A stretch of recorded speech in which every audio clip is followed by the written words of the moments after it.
Como habíamos anunciado la semana pasada, hoy tenemos el tema que hemos titulado ¿Cómo cuidarme del pecado sexual?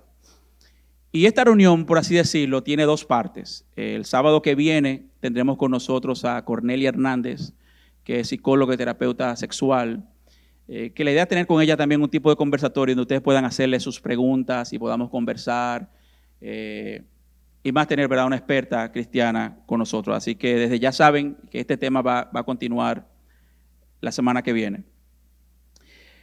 El sábado pasado empezamos a usar esta herramienta, queremos seguir usando a ver cómo nos va. Así que miren lo que ustedes hacen. Esta herramienta le va a permitir a usted hacer preguntas para que la contestemos al final. Como sabemos, no podemos estar compartiendo el micrófono, así que la idea es que usted con su celular, depende el dispositivo que tenga y la aplicación de la cámara que tenga, usted con la cámara apunte ese código de barra y ese código de barra le va a poner un link a una página web donde usted va a poder entrar y hacer sus preguntas. Si su celular no le permite con su cámara accesar a ese código de barra, usted escribe esa dirección de internet que dice ahí pigeonhole.at. Usted entra a esa dirección, pone ese código que está ahí y ya usted entra a la sesión de preguntas y respuestas. La idea es que en medio de la enseñanza, si usted tiene alguna pregunta, la puede hacer ahí, la puede hacer poniendo su nombre, puede hacerlo de manera anónima, pero también puede votar por las preguntas que están ahí.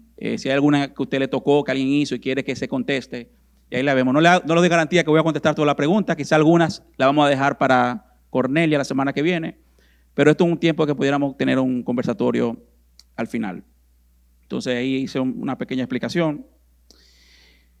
Yo quisiera empezar esta enseñanza haciendo dos aclaraciones.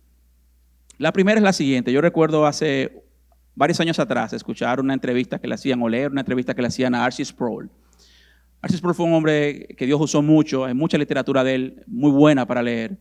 Y él era muy conocido por sus enseñanzas sobre la santidad de Dios. Y él decía en su entrevista que él lamentaba que muchas personas pensaban que porque él hablaba tanto de la santidad de Dios, él era un hombre que no luchaba con el pecado, como si él fuera santo y 100% perfecto. Y él decía, no, yo soy un hombre, ¿verdad?, que también lucho con el pecado, también tengo que estar atento a él. Y yo hago esta aclaración porque este tema que yo traigo aquí es lo mismo. O sea, este es un tema que yo le traigo a ustedes, que ningún líder de la iglesia está por encima de otro. Aquí estamos todos juntos en esta misma batalla. Como decíamos la semana pasada, ¿verdad?, todos estamos rotos sexualmente. Y es importante reconocer de que yo soy débil, que yo necesito del Señor. De hecho, preparo esta enseñanza primero para mí, la cual yo tengo que estar constantemente recordándomela, y la comparto con ustedes como un compañero de batalla. No como alguien que está por encima, ni que es mejor, no. Estamos todos juntos. Imagínense que estamos todos, ¿verdad?, en una batalla, en un ejército, en una guerra. Estamos todos igual en cuanto a esta lucha del pecado sexual. Yo recuerdo la primera vez que yo vi una revista pornográfica. Yo tenía la edad de algunos 10, 11 años. Mi papá había estudiado en los Estados Unidos y vino con la costumbre de coleccionar revistas pornográficas. Recuerdo que había un espacio en mi casa donde estaban los libros, la librería de mi papá. Estaban los libros, quizá colección de discos, y ahí estaba su colección de revistas Playboy. Recuerdo que mis amigos iban a mi casa y me las pedían prestados. Y yo la verdad que en ese momento decía, o sea, ¿qué es lo que esta gente le ve a estas chicas desnudas? Lo cual obviamente con el tiempo, ¿verdad?, sabría. Pero recuerdo que fue bien a mi niñez cuando tuve acceso a eso. Y yo me identifico mucho con las palabras de Kirk Franklin, cuando en una de sus canciones populares, llamada Let It Go, él dice en un momento, reflexionando sobre su pasado en su niñez, cómo él estuvo expuesto a inmoralidad sexual, y él siendo adulto, él dice lo siguiente: Miss December, o sea, la chica, ¿verdad?, desnuda del mes en la revista.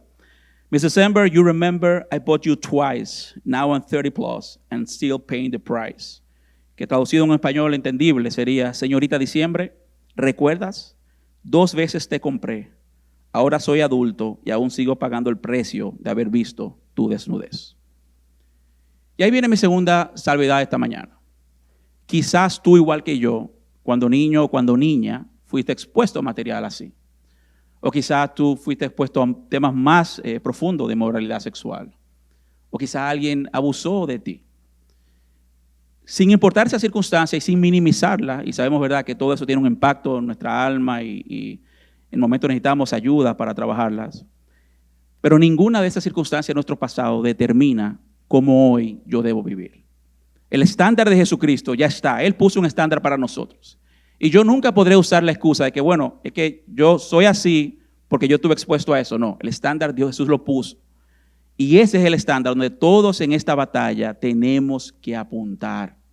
Y por eso la importancia de que este tema lo veamos como que estamos todos en esta batalla. Nuestro pasado no determina, hermanos, no determina mi presente y mi futuro. Y esto es importante recordarlo porque yo he escuchado personas en consejería así, mira, lo que pasa es que cuando yo era joven, que yo pasé esto, sufrí esto. Oye. Lo primero que debemos hacer es reconocer nuestro pecado en nosotros. Yo pequé. Yo te ofendí, Señor. Yo soy el responsable. Mi pasado, no lo que me hicieron, yo. Entonces, por eso hago la aclaración. De hecho, la semana pasada leí un material para una clase del seminario. Y en ese material era una carta que Plinio el Joven le escribía al emperador Trajano. En el siglo I está la persecución de los cristianos por la amenaza que eran para Roma. Y este señor Plinio el Joven, que tenía ciertos conocimientos legales, creo que había tenido una firma legal, una práctica legal antes, el emperador Trajano lo envía a perseguir cristianos. Y Plinio el Joven está averiguando quiénes son los cristianos para matarlos, los está matando a aquellos que no son cristianos o renuncian o dicen que eran, él los deja libres, pero para dejarlos libres le pone a adorar la estatua del emperador Trajano, lo pone a maldecir a Cristo, pone a mostrar que no eran cristianos. Pero lo interesante es que Plinio el Joven le escribe una carta al emperador Trajano, porque él está cumpliendo la orden, él está persiguiendo a los cristianos, pero él no sabe cuál es el tema con los cristianos. Él no sabe cuál es la base del juicio, por qué lo estaban condenando. Y él le escribe para que le aclare, oye, yo estoy haciendo esto, pero ¿cuál es la base? O sea, ¿qué había en el pasado? ¿Por qué lo estamos, verdad, enjuiciando? Y en un momento de su carta, él dice lo siguiente, hablando de los cristianos y hablando de que ellos se reúnen una vez a la semana a adorar a Cristo. Dice, ellos se unen por un sacramento y no por acción criminal alguna, sino que al contrario, para no cometer fraudes, adulterios, para no faltar jamás a su palabra. Me impactó cuando leía eso, porque la cultura de ese momento de Roma era una cultura totalmente inmoral. O sea, estamos hablando, como hablábamos la semana pasada, que habían hombres y mujeres que se habían casado más de 20 veces. La homosexualidad era algo, ¿verdad?, normal. La prostitución era el equivalente, podríamos decir, a la pornografía de hoy en día, que está accesible. O sea, esa cultura de ese momento era tan inmoral, quizás que como estamos hoy en día. Sin embargo, dice Plinio el Joven que estos cristianos se reúnen para no cometer fraudes, adulterios, para no faltar jamás a su palabra. Los cristianos de ese momento tenían su lucha con la inmoralidad sexual y juntos se reunían buscando al Señor para no cometer adulterio. Y eso me tocó porque es una realidad de que, nuevamente, no importa mi pasado, el estándar está y Dios está para ayudarme junto con mi iglesia. La semana pasada, repasando bien rápido, mencionábamos qué dijo Jesús sobre el sexo y el matrimonio y mencionamos 4 cosas que el Señor Jesús menciona en las Escrituras. Primero, que el sexo fuera del matrimonio es pecado, que el pecado sexual no incluye el acto físico solamente, sino también nuestros pensamientos. Cuando usted sea usted una chica deseando un hombre, yo deseo una mujer que no es mi esposa, en el estándar de Cristo yo estoy adulterando, igual como si me hubiera acostado con ella. El matrimonio es entre un hombre y una mujer para toda la vida y la alternativa piadosa para una vida soltera es ser célibe, es abstenerme de sexualidad. Mencionábamos esta cita de Samuel Berry que dice, desde el punto de vista del cristianismo, ser soltero significa no estar casado y estar comprometido durante el tiempo que uno permanezca sin casarse con la abstinencia sexual. Entonces, el tema de esta mañana, ¿cómo me cuido del pecado sexual? Yo quiero ser bien práctico, la idea nuevamente que pueden hacer preguntas al final. Y yo quisiera en esta mañana que veamos Proverbios 5. Proverbios 5 son consejos, ¿verdad?, de ancianos a jóvenes, está escrito desde el punto de vista de un padre a un hijo. Es un consejo a un joven casado para que se cuide de la mujer extraña, de la adúltera. Pero hermanos, se aplica a todos nosotros. Porque así como viene la tentación de la mujer extraña, veamos esto como la inmoralidad sexual como un todo. Así que viene la tentación de la pornografía, así que viene la tentación de tener sexo con alguien sin estar casado. La inmoralidad sexual viene igualito. Así que, aunque estamos hablando de consejos de este hombre de cuidarse de la adúltera, cuando hablemos de la mujer adúltera o mujer extraña, piensa en esa tentación sexual que puede venir o que viene a tu vida. Y algo importante es, aunque este Proverbio 5 está escrito desde un punto de vista masculino, de un padre a un hijo, eso aplica a las chicas también. Eso aplica a todos nosotros. De hecho, recuerdo, se ha escuchado, me han escrito chicas del M aquí, en reuniones que hemos tenido, de que también luchan, ¿cierto?, con la inmoralidad sexual. O sea que esto, aunque está en términos masculinos, nos aplica a todos, chicos y chicas. Y por último, antes de arrancar, estos dos libros fueron los que estuve consultando y enseñando parte de eso la semana pasada. Y hoy en la mañana voy a tomar algunos consejos que Sam Allberry menciona sobre cómo cuidarme del pecado sexual. Y estaré agregando otros más. Pero si desea leer el libro, se lo recomendamos, 7 mitos sobre la soltería. Primer consejo de cómo cuidarme del pecado sexual. Huye de la tentación. Mira cómo empieza diciendo Proverbios 5, del 1 al 2. Hijo mío, presta atención a mi sabiduría. Inclina tu oído a mi prudencia, para que guardes la discreción y tus labios conserven el conocimiento. O sea, fíjate que no es un consejo ligero. Él está diciendo de un inicio, hijo mío, presta atención a mi sabiduría. Inclina tu oído a mi prudencia. O sea, está atento, que lo que te voy a decir es importante. ¿Verdad? Cuando yo voy a hablar con mi hijo de 18 años y le voy a dar un consejo y algo que yo quiero que él preste atención, le digo, mira, oye, Diego, atiéndeme lo que te voy a decir. Recuérdate que yo soy del futuro. Tú tienes 18, yo tengo 46, ya yo viví doble de lo que tú estás viviendo. Presta atención para que te cuides, Entonces, este consejo viene de alguien preocupado que sabe la consecuencia de lo que implica no seguir estos consejos. No necesariamente porque los vivió, pero nosotros podemos ver en la vida diaria la realidad, aunque no la veamos nosotros. Yo puedo ver la consecuencia del pecado en otras personas sin yo mismo vivirla. Entonces el consejo que viene de alguien sabio que sabe lo que hay si no lo escucha. Y sigue diciendo en el verso 3. Pues los labios de una mujer inmoral son tan dulces como la miel y su boca es más suave que el aceite. Cuando la inmoralidad sexual nos tienta, así es que se ve. Se ve como algo dulce, algo placentero, algo que me da placer, algo que se ve más dulce y más suave y más bello de lo que yo tengo a mi alcance. Pero la tentación viene como algo sutil, algo que yo necesito en este momento. Se me ofrece, ¿verdad? Como dice ahí. Observa que el autor da por sentado que vamos a enfrentar ese tipo de tentación. O sea, yo he escuchado personas decir, y sé que voy a generalizar aquí, pero yo he escuchado personas decir, mira, cuando yo aprendí tal cosa, especialmente recuerdo 2 casos de 2 chicos que se metieron en 2 sectas, porque eran sectas, o sea, no estaban practicando el cristianismo como es. Y yo recuerdo escucharlo a los 2 decir en distintos momentos, mira, ya con este conocimiento que yo tengo, ni tentaciones sexuales tengo. Cuando alguien me dice eso a mí me asusta. ¿Por qué? Porque estamos aquí en la tierra. Yo estoy de acuerdo que la tentación sexual puede disminuir, yo estoy de acuerdo que hay formas, y eso es lo que estamos hablando hoy. Pero decirme, esas 2 personas que ya estaban libres de toda tentación sexual, me asusta. A mí me prende un bombillo rojo inmediatamente. O sea, fíjate que el autor está considerando aquí que eso es algo que nosotros vamos y podemos enfrentar. Ahora, ser tentado, hermano, no quiere decir que hay algo mal en ti y en mí. De hecho, ¿verdad? El enemigo viene a tentarnos, probablemente porque hay algo bueno en nosotros. Estamos siguiendo al Señor, el Señor mora en nosotros, estamos agradándole al Señor. O sea, ser tentado no es en sí pecado. Ahora, darle cabida a la tentación en mi mente, no solo en acción, sino en mi mente, darle cabeza, sí es pecado. Sam Allberry dice, el pecado sexual es atractivo, no lo neguemos. Tiene una textura y un sabor que apelan a corazones rotos y distorsionados como los nuestros. No podemos negar de que hay una atracción ahí, si no, no fuera una tentación. Nuevamente he escuchado personas decir, ¿verdad? Como que no, que eso, que... Óyeme, o sea, eso es atractivo. Cuando yo niego la realidad de que el pecado, recuérdate que la palabra de Dios dice que todos somos tentados de nuestro corazón, de la concupiscencia que hay en nuestro corazón. Cada uno de nosotros es tentado de diferente manera. Ahora, cuando somos tentados por algo, eso se ve atractivo.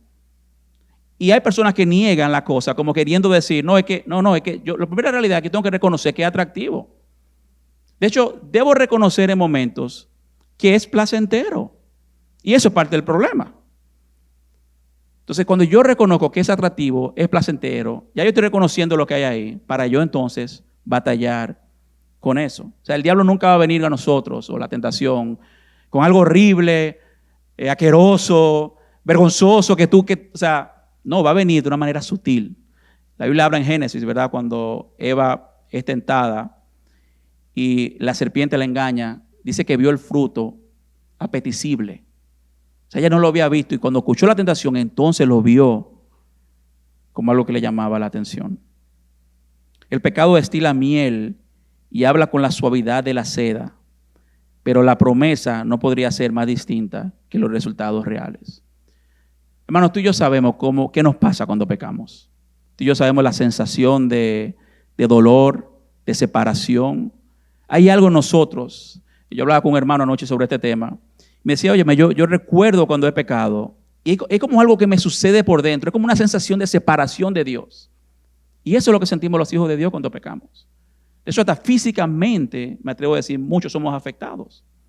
Entonces el pecado se vende como algo muy dulce, muy bueno, pero la conclusión al final es agrio. Y los que somos hijos de Dios sabemos lo que es eso. Y si tú estás aquí y tú dices, bueno, mira, yo no he sentido eso, Pedro, yo he pecado, yo estoy en inmoralidad, yo no siento eso que tú dices. Entonces es un momento de chequearte, de si realmente eres cristiano o cristiana y cómo está tu relación con Dios. Porque para nosotros el dolor del pecado no es que yo rompí una regla y me van a poner un 0 de 100, sino que ofendí a mi padre, ofendí a mi papá. ¿Verdad? Yo recuerdo, pensando en la introducción que hice ahorita, cuando yo no era cristiano y veía ese tipo de material, la pregunta era, ¿qué tiene de malo este material? ¿Por qué yo no puedo ser cristiano y consumir este material? Pero cuando uno es un hijo de Dios, ya uno no se hace esa pregunta. La pregunta es, ¿por qué miro ese material? ¿Por qué todavía sigo deseándolo? Esa es la pregunta del hijo de Dios. No es, ¿por qué yo no puedo mantener mi pecado favorito? No, es, ¿por qué todavía mi corazón anhela esas cosas?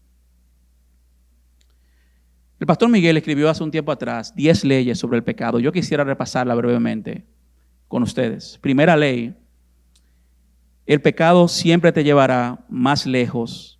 El pecado te llevará más allá de donde pensabas llegar. Yo pudiera racionalizar de que, bueno, mira, es que hasta aquí que yo voy a llegar. Yo sé que no voy a pasar de aquí. Hermano, el pecado es engañoso. El pecado es un enemigo peligroso. Porque al final siempre nos lleva más lejos de donde nosotros pensamos que podíamos llegar. Él termina controlando nuestra vida. Lo peligroso del pecado es que nos ciega por completo. Coge nuestro corazón y nos pone a apetecer por cosas que no son de Dios y nos deja ahí sumergido. Controla tu vida, tu mente y no te deja descansar. Segunda ley del pecado. El pecado te alejará por más tiempo de lo que habías pensado. Tú podrás decir, oye, que es tu momento. Esto es solamente unos minutos. Es solamente hoy en la mañana, hoy en la noche. Tú vas a estar más tiempo ahí. El pecado te puede llevar más tiempo de lo que tú pensabas. Al pueblo de Israel le tomó 400 años. El pecado te costará más de lo que querías pagar. ¿Verdad? Es como un saco donde tú comienzas a echar y comienza a demandar más de ti de lo que tú pensabas. Yo leí ayer, justamente preparándome para esta enseñanza de hoy, el pecado de David con Betsabé y con Urías. Y cómo David, después que peca con Betsabé, que tiene relaciones con ella, manda a matar a Urías. Y cuando llega la noticia de que mataron a Urías, le llega la noticia de que mataron otras personas en esa guerra, porque David le dijo, empújalo todo hasta el borde para que muera Urías y echen para atrás después que él quede solo ahí, pero en el proceso murieron otras personas. Y cómo David lamentaba eso. O sea, mi pecado siempre me va a hacer pagar más de lo que yo pensaba. Cuarta ley, pecas a tu manera, pero tienes que regresar a la manera de Dios. Dios determina los términos de tu regreso y sus caminos pueden ser largos y tortuosos. Quinta ley, el pecado engendra pecado. Con un pecado tendremos a ocultar otro pecado. Mentimos, somos hipócritas, engañamos. Sexta ley, el pecado te lleva a justificar lo que has hecho, con lo cual cometes otro pecado, que es el pecado de la autojustificación. 7, el placer es efímero y temporal, pero las consecuencias del pecado son duraderas. Y hermano, eso no solamente lo vemos pensando en el término eterno, lo vemos aquí en la tierra.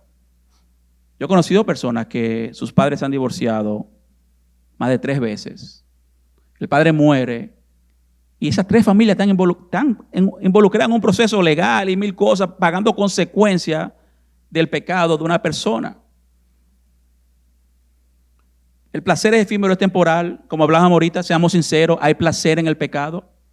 De hecho, en Hebreos, creo que Hebreos 11 habla de esos hombres que prefirieron seguir a Dios antes que los placeres temporales del pecado.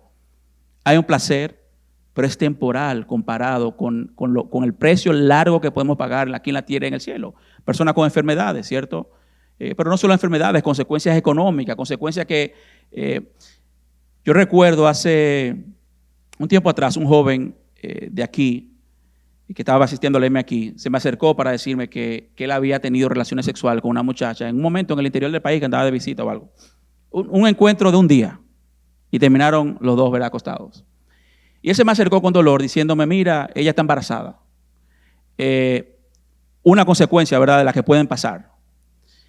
Ella está embarazada y me está pidiendo ayuda económica, me está mandando fotos, me está mandando recibos. Él pidió una consejería, me reuní con él, con el pastor Giovanni. Pero un momento cuando comenzó a hablar de que la chica le estaba pidiendo y pidiendo dinero, que obviamente prendió un bombillito, espérate, que aquí hay algo raro. Y al final resultó que la chica no estaba embarazada.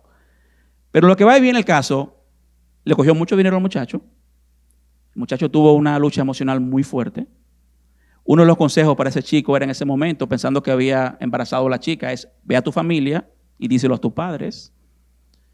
Ve a los padres de esa chica y dile lo que ha pasado. Esas son responsabilidades que hay que tomar como consecuencia del pecado.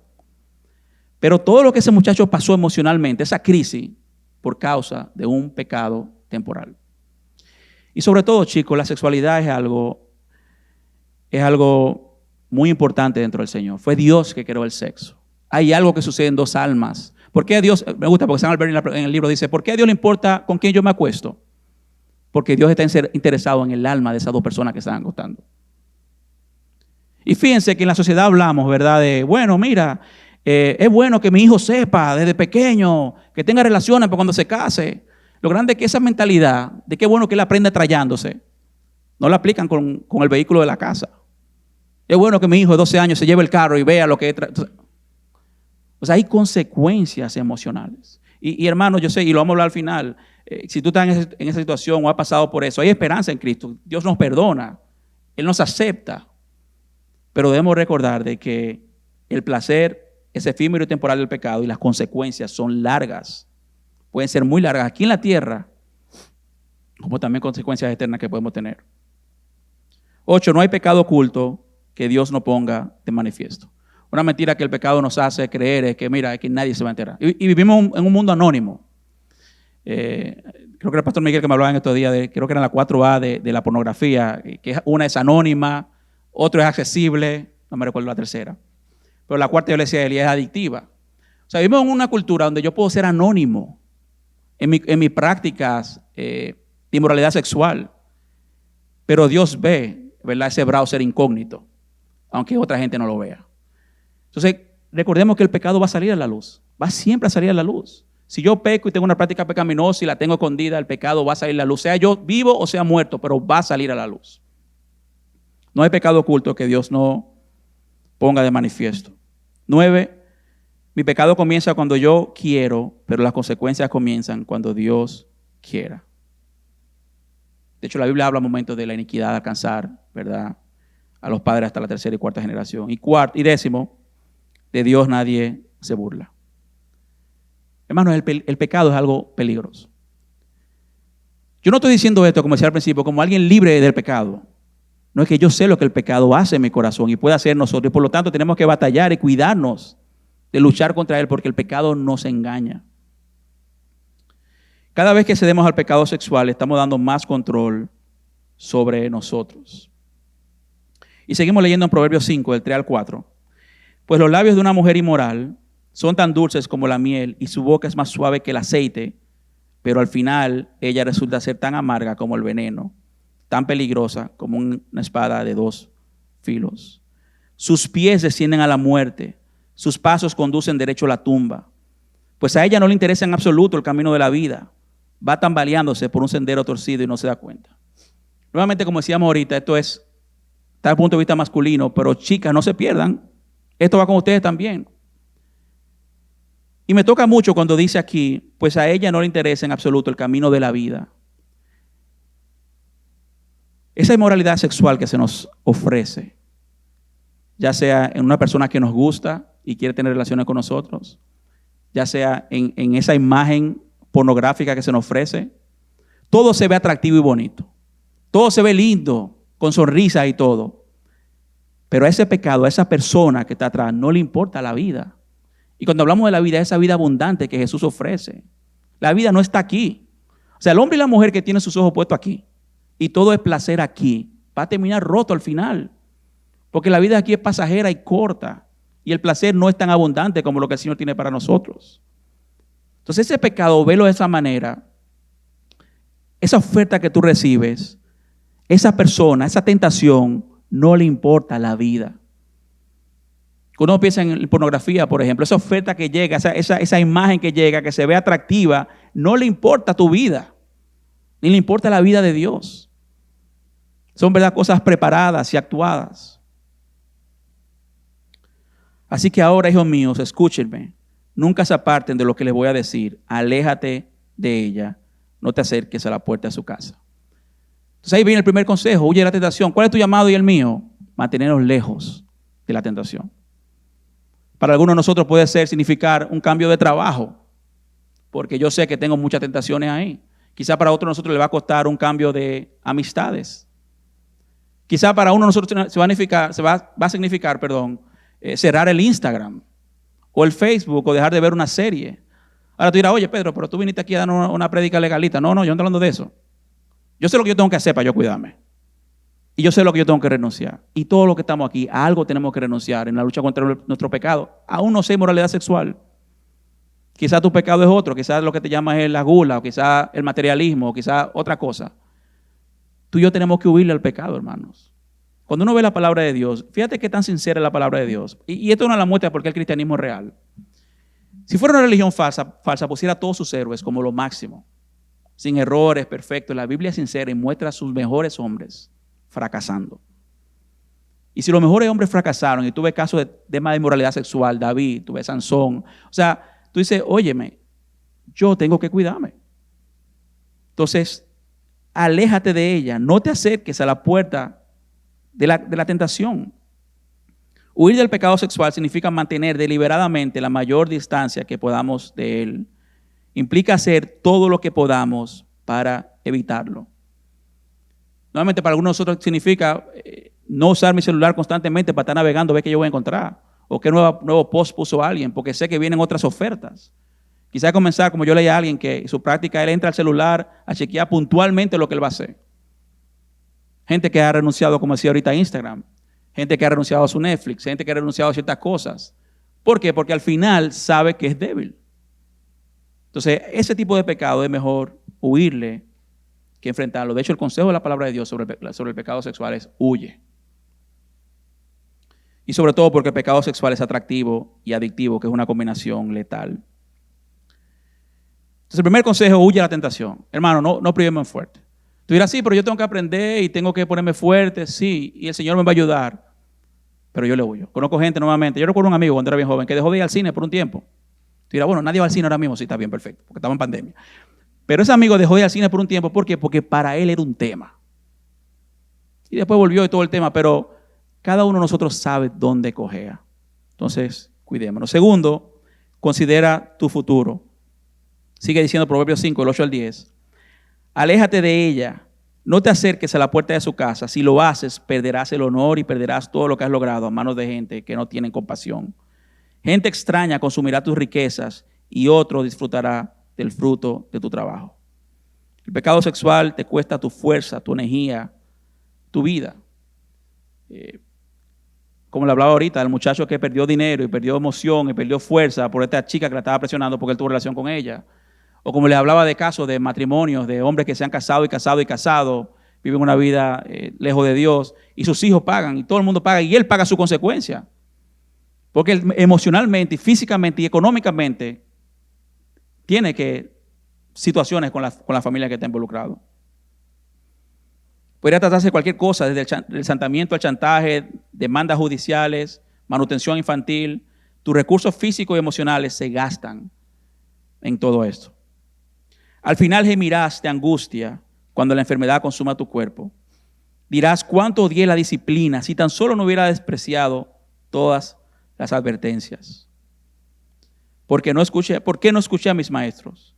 ¿Por qué no presté atención a mis instructores? He llegado al borde de la ruina y ahora mi vergüenza será conocida por todos. No sé si lo han notado, porque estoy tomando dos traducciones de la Biblia diferentes. De momento estoy tomando la Biblia de las Américas y también la Nueva Traducción Viviente. Pero hermanos, al final, nuevamente el pecado nos va a costar, nos lleva a la ruina, nos consume fuerza. Y tenemos el consejo de la palabra de Dios. O sea que yo no puedo decir, bueno, es que al final yo no sabía que no podía hacerlo. No, ya sabemos que no podemos hacerlo, la palabra de Dios lo dice. Y hay maneras de evitar el pecado. Mencionaba ahorita la carta de Plinio el Joven al emperador Trajano. O sea, tú tienes hermanos en el cuerpo de Dios. Tú tienes la iglesia contigo. Tú tienes al Señor. Hay maneras en que tú y yo podemos huirle al pecado. Hay cosas que quisiera aclarar y ahorita voy a mencionar al final. Pero ciertamente Dios nos puso en un cuerpo y ese cuerpo para ayudarnos mutuamente. Eso de llanero solitario no existe. Yo no estoy diciendo con eso que yo me voy a parar o que usted se va a parar públicamente. Va a decir, yo estoy luchando con esto, ayúdenme. No, hay que ser, ¿verdad?, prudente. O sea, alguien me mencionaba el otro día en una consejería, óyeme, confesar, ¿qué implica confesar? ¿A dónde llega mi confesar el pecado? Y eso va a depender del caso, va a llegar muy seguro hasta donde haya llegado el pecado. Un pecado público lleva a confesión pública. Los pecados personales o íntimos hay otro tipo de consideración ahí. Pero hermanos, la iglesia, el cuerpo de Cristo, eso es parte de lo que estamos. O sea que si yo estoy luchando con algo, una manera que yo tengo, es eso, es compartir con mis hermanos, buscar ayuda, ayuda con nuestros pastores y sobre todo estar con el Señor, porque sí podemos evitar esta ruina. Esa advertencia podemos evitarla con la ayuda del Señor. Entonces, primero, huye de la tentación. 2, considera tu futuro. 3, defiende tu matrimonio. Y tú dirás, Pedro, pero aquí estamos solteros todos. Sí, pero yo no quiero dejar pasar por alto. Fíjate, yo quiero que veamos juntos rápidamente el consejo que le da él, el hombre sabio, a su hijo, que recuerden que está casado en ese momento, sobre la sexualidad. Y dice, bebe agua de tu cisterna y agua fresca de tu pozo. Se derramarán por fuera tus manantiales, tus arroyos de agua por las calles, sean para ti solo y no para los extraños contigo. Sea bendita tu fuente y regocíjate con la mujer de tu juventud, amante sierva y graciosa gacela, que sus senos te satisfagan en todo tiempo, su amor te embriague para siempre. Eso es la Biblia. ¿Por qué la Biblia no le da vergüenza hablar del sexo? Porque fue Dios que lo creó. Y ahí el consejo es al hombre, ¿verdad?, que los senos de tu esposa te satisfagan en todo tiempo. Y estamos hablando desde el punto de vista masculino, pero la relación sexual es una relación de disfrute entre la pareja, entre el hombre y la mujer. De hecho, Pablo, creo que en Efesios habla del hombre no negarse a su esposa y la esposa no negarse a su esposo. O sea, Dios nos dio el sexo, sí, para reproducirnos, el mandato que le dio a Adán y Eva, pero también hay placer en el sexo que Él nos dio. Entonces el sexo lo creó el Señor. O sea, cuando el texto habla de pozo y manantial, son dos imágenes de la sexualidad femenina, así como la fuente se refiere a la sexualidad masculina. Yo traigo eso nuevamente para que primero estamos viendo Proverbios 5 y segundo, para que veamos que Dios está interesado en la sexualidad, pero en la manera de Él, en cómo Él la ha establecido. Hijo mío, ¿por qué dejarte cautivar por una mujer inmoral o acariciar los pechos de una mujer promiscua? Cuando tú y yo nos metemos en amores con una persona que no ha nacido de nuevo, que la Biblia llama yugo desigual. Yo estoy intentando una relación personal y cercana, íntima, no necesariamente sexualmente, con alguien que Dios no es el centro de su vida. Y el precio a pagar ahí es muy alto. Y como hablábamos el sábado pasado, alguien puede decir, bueno, que me siento solo. Sí, pero eso no es una excusa. Porque una persona que no ama a Dios sobre todas las cosas, no te va a amar a ti como tú te mereces. Y como decía alguien en un libro, la razón por la que, ¿verdad?, hemos rechazado a Dios de la ecuación y por lo tanto ya la humanidad no vale. Ya la gente no trata a los demás como debe ser porque ya ni Dios está en el centro. Si eso es una relación de amores en yugo desigual, imagínate el hecho de tener relaciones sexuales con una persona inmoral, una mujer promiscua. O sea, tú estás dando una intimidad tuya y estás tomando la intimidad de otra persona que está totalmente lejos de Dios. Hijo mío, ¿por qué dejarte cautivar por una mujer inmoral o acariciar los pechos de una mujer promiscua? ¿Por qué probar el dragón? ¿Por qué probar el pecado cuando nos puede hacer pagar un precio tan alto? y nos aleja tanto de Dios. Cuarto consejo, recuerda que Dios está mirando. Proverbios 5:21 sigue diciendo, pues los caminos del hombre están delante de los ojos del Señor y Él observa todos sus senderos. Tal vez podamos engañar a otras personas, pero nunca podremos engañar a Dios. Sencillamente no hay pensamiento que no haya visto ni nada que no conozca. Conoce cada sitio web que hemos visitado y cada fantasía que se nos ha pasado por la mente. Los secretos mismos de nuestro corazón están a su plena vista. Él entiende completamente cuestiones que ni siquiera nosotros sabemos de nuestras motivaciones y lujuria. Nada se le escapa, es imposible engañarlo. Como hablábamos ahorita, hermano, no hay manera que podamos engañar al Señor. Yo podré engañar a mi esposa, usted podrá engañar a su novio, a su hermano de la iglesia, a sus pastores, a su jefe de trabajo, pero a Dios nadie lo puede engañar. Hebreos 4:13 dice, no hay cosa creada oculta a su vista, sino que todas las cosas están al descubierto y desnudas ante los ojos de aquel a quien tenemos que dar cuenta. Proverbios 5:22 sigue diciendo, un hombre malvado queda preso por sus propios pecados. Son cuerdas que lo atrapan y no lo sueltan. Morirá por falta de control propio, se perderá a causa de su gran insensatez. Así que termina el proverbio. Al final, el pecado te amarrará, me amarrará. Un hombre malvado queda preso por sus propios pecados. Son cuerdas que lo atrapan y no lo sueltan. Morirá por falta de control propio. Hermano, todos los que estamos aquí tenemos lucha con el pecado. Y debemos ver el pecado como nuestro mayor enemigo. Ahora, yo no lucho con el pecado, y ahí vienen unos consejos más, solamente mirando para atrás, como lo hemos dicho anteriormente, y la cosa que yo tengo que dejar, y la regla que yo me tengo que poner, y yo voy a reportar ahora cada vez que yo peque a alguien. Eso no es.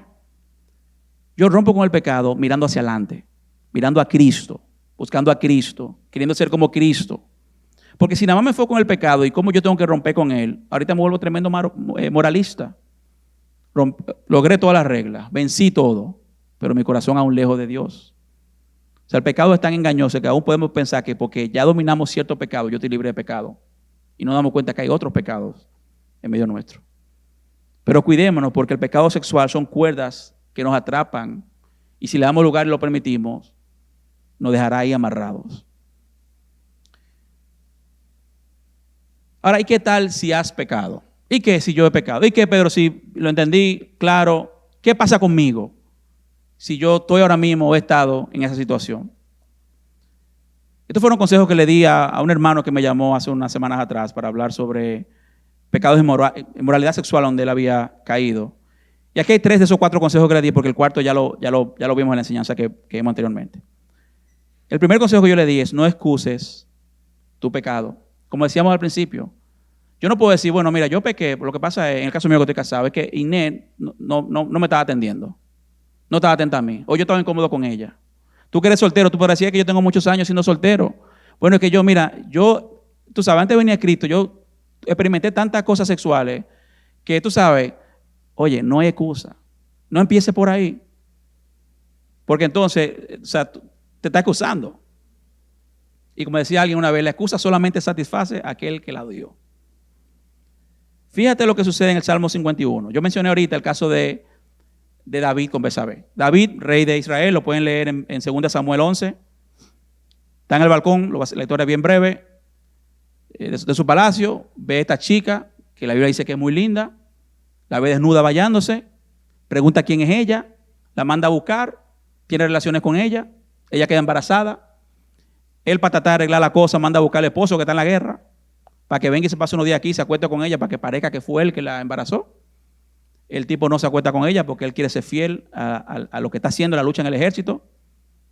Cuando David ve que no puede hacer nada, lo manda para el frente otra vez de batalla y le dice a la gente de él, mira, póngase a frente y déjenlo allá adelante a él y echen para atrás para que lo maten. O sea que David se acuesta con la chica, ella queda embarazada.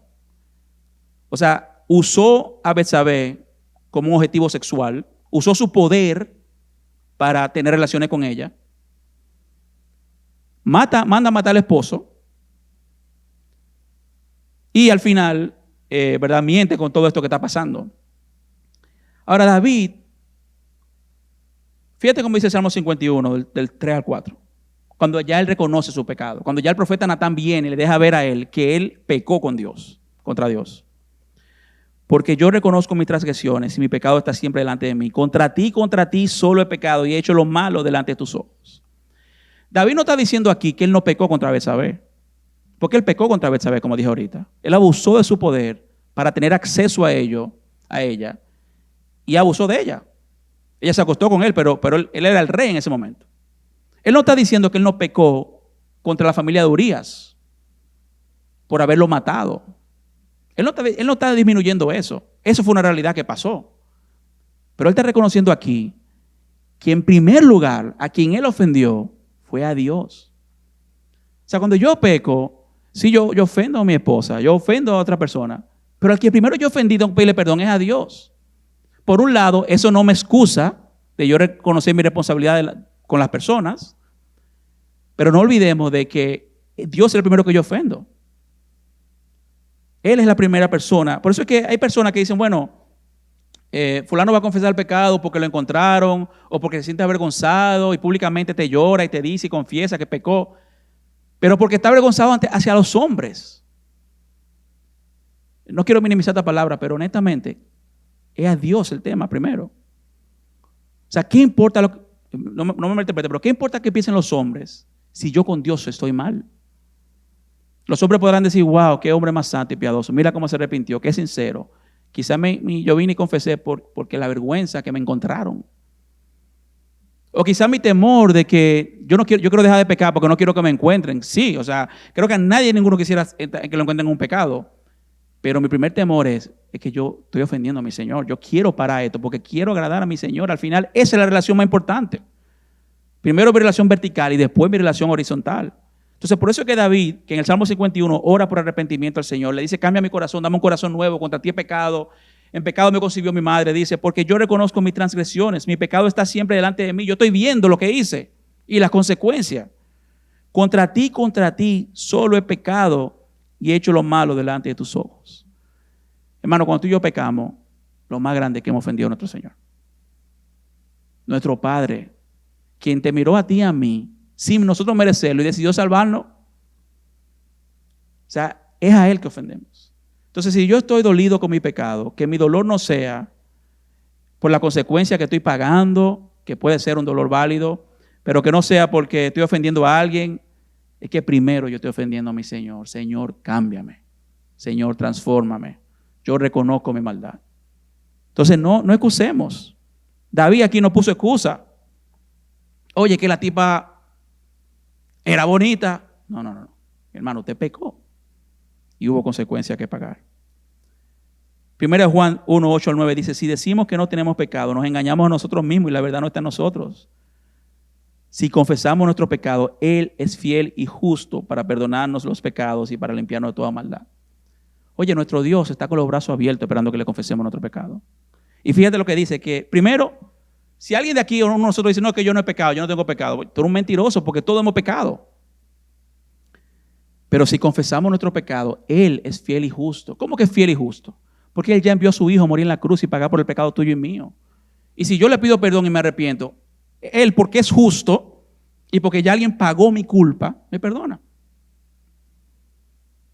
Él está esperando por nosotros y Él gustosamente nos perdona, pero debe haber un arrepentimiento genuino. Y Santiago 5:16 dice, por tanto, confiénsense sus pecados unos a otros y oren unos por otros para que sean sanados. La oración eficaz del justo puede lograr mucho. Yo quisiera hacer una aclaración aquí. Y miren, yo creo, hermanos, o sea, primero que nada, mi relación es con Dios. No estoy minimizando mi relación con mis hermanos, porque Dios nos puso en comunidad. Pero yo he notado en momentos a veces una dependencia al revés.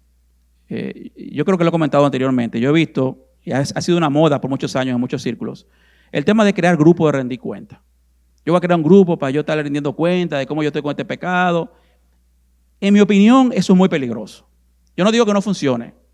Yo particularmente tengo problemas con el grupo de rendición cuenta. ¿Por qué? Por dos razones. Primero, empezamos, ¿verdad? Yo voy la primera semana y estoy, mira, oye, yo pequé con esto, hice lo otro, qué sé yo cuánto, y el otro viene. Y yo comienzo quizá con un corazón genuino, pero pasan 2 o 3 semanas, 4, y uno llega a normalizar el pecado. O sea, pero mira, fulano cayó 3 veces y yo 2, yo estoy mejor. El tema de rendir cuenta debe ser algo de que sale del corazón con una persona cercana y madura en la fe que te puede ayudar. Yo recuerdo hace un tiempo atrás, mencionando otra vez a R.C. Sproul, que él, cuando murió su esposa, alguien se le acercó y le dijo, mira, tú tienes que tener un grupo que tú le puedas rendir cuenta de cómo tú estás luchando con este tema del duelo. Él dijo, espérate, yo no necesito un grupo de rendir cuenta.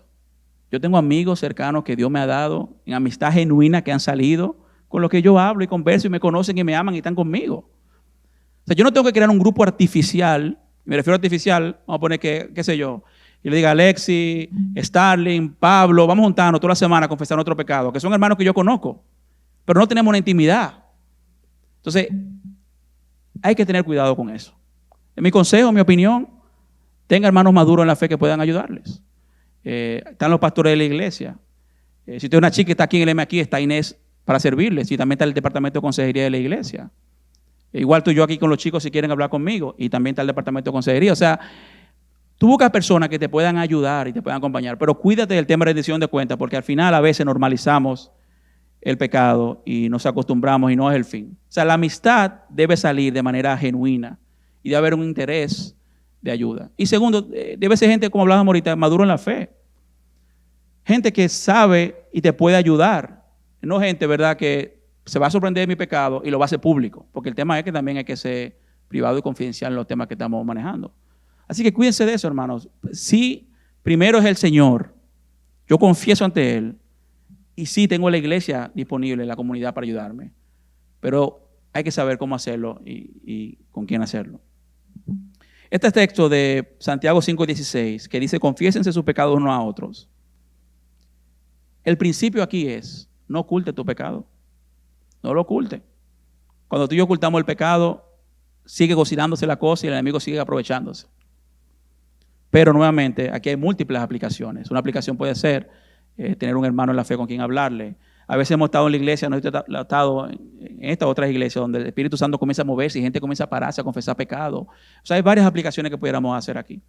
Pero no ocultemos nuestro pecado. Ya estamos acabando, no se preocupe. Segundo, recuerda que eres salvo por gracia. Hermanos, lo que nos salva es la gracia de Cristo, es Jesús, no mi obra perfecta. Yo no podré vivir la vida perfecta aquí en la tierra. De hecho, una cita que yo tenía aquí, déjenme ver si la puedo, la tenía como backup, pero déjenme traerla aquí, la leí ayer, o en estos días, de Agustín, dice lo siguiente, que nadie se vanagloríe en sí mismo, cada uno es un demonio. Todo el bien que tiene lo tiene en Dios. Porque, ¿qué tienes que por ti mismo que no sea el pecado? Si quieres tomar lo que es tuyo, toma el pecado porque la justicia le pertenece a Dios. Lo único que yo he aportado a mi salvación es mi pecado, que me hace necesario de ella, decía un autor. Entonces, hermanos, recordemos que somos salvos por gracia. Yo le decía a ese joven que me llamaba en ese momento, hablarme, le decía, sí, está mal, no excuses, y recuérdate que es por gracia. La gracia no es algo ahora que yo voy a usar y voy a usar de ella para hacer lo que me da la gana. Porque si yo amo al Señor realmente, aunque tengo la libertad, no lo voy a hacer porque yo quiero agradar al Señor. La gracia no es una excusa para yo pecar. Pero soy salvo, hermanos, por gracia. Y tercero y último, alimenta tu relación con Dios. Renueva tu mente diariamente. Hermano, eso es lo principal. Se lo puse al final, pero eso es lo principal. Ahora, ¿qué implica eso? ¿Cómo se ve eso en la vida real? Porque con el joven que hablaba en ese momento me decía, mira, que yo tengo que estar muy temprano en el trabajo, llego muy cansado en la noche. Hermanos, esto es algo no negociable. Si eso implica que tú tienes que levantarte, yo tengo que levantarme 1 hora más temprano para poder leer la palabra de Dios y orar, eso es lo que cuesta. Algunos de nosotros aquí tenemos condiciones físicas que se nos demanda hacer ejercicios semanales por nuestro corazón o lo que sea. O quizás tú te sufres de azúcar y hay ciertos límites de tu alimentación. Tienes que pagarlo el precio porque si no te va a morir. Como quiera no vamos a morir, pero me entendieron. Esto es innegociable. Es interesante porque cuando tú ves la historia del pueblo de Israel en el desierto, dice la palabra de Dios que el Señor le mandaba maná todos los días para su alimento. Y no podían guardar el maná para el otro día porque se le podría. Tenían que confiar en Dios diariamente. Y así es nuestro caminar con el Señor. Yo no puedo porque ayer tuve un día, wow, qué buen tiempo de oración. Wow, cómo el Señor me ministró. Yo pensaba que ya hoy tengo. Esto es, yo necesito alimentar mi relación con Dios diariamente. Yo hablaba nuevamente con un hermano anoche que me tocó mucho en mi conversación con él, porque él decía, él luchaba con el tema en un momento de la pornografía. Yo le preguntaba, ¿cómo tú saliste de eso? Y me dijo, mira, yo te puedo decir cosas que usé, pero al final fue mi dependencia del Señor. O sea, yo hice mi parte, yo corté cosas que me eran de tentación, pero es el Señor que me ha sostenido. No te puedo decir que es mi fuerza, es Dios. O sea, todo lo bueno que hay en nosotros viene del Señor, pero hay una parte que nos toca a nosotros. Y por eso a veces yo tengo verdad. O sea, yo creo que sí, que el tema de los filtros en el internet, el tema a veces de hablar con personas, todo eso está bien, pero primero está el Señor. Entonces, hermano, no es negociable que usted y yo no saquemos tiempo. Yo le decía a ese joven, tiene que sacar tiempo. No tiene que ser la mañana, hermanos. Porque de verdad hay gente que dice, no, que la primicia, que tiene que ser, levántate a las 4 horas, espérate. O sea, es algo muy personal de cada quien. Yo no le puedo decir a nadie a qué tiempo tiene que orar, ni por cuánto tiempo. La Biblia es clara de orar en todo tiempo. La Biblia muestra claramente gente orando en la mañana, gente orando en la tarde, gente orando en la noche, gente orando de pie, gente orando de rodillas. Pero tenemos que sacar el tiempo. Si tú y yo no sacamos ese tiempo diario, le tengo noticia, nos vamos a secar completamente y no vamos a poder echar para adelante. O sea, yo no puedo, en mi caso particular, porque me estoy preparando para enseñarle a ustedes, ya decir que ya es mi tiempo. Ese tiempo no es mi tiempo. Yo tengo que también tener mi tiempo diario con el Señor, porque si no me seco. Entonces, hermanos, este es el último y el principal consejo. Tenemos que sacar tiempo diario para leer la Biblia y orar. Ese es nuestro alimento. Tenemos que renovar nuestra mente, y la mente nuevamente solamente se renueva leyendo la palabra de Dios y consumiendo la palabra del Señor. Tienes que proponerte, y otra cosa por último, no importa cómo te sientas y cómo estés, a sacar un tiempo diario para venir ante la presencia de Dios. Y esto es muy importante.